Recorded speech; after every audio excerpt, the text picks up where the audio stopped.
Dia makin jauh Islam ni daripada tempat pusat dia, makin strict nampaknya. Makin strict ya.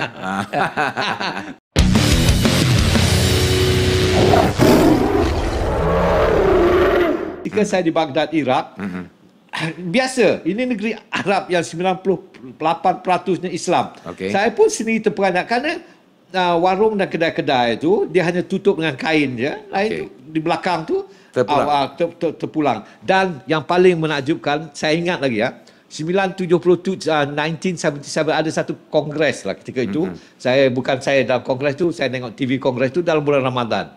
Saya tu terperanjat kerana relax je orang-orang ketika itu kan.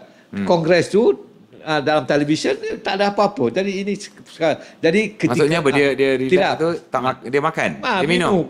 Artinya dia makin jauh Islam ni daripada tempat pusat dia, makin strict nampaknya. Makin strict ya.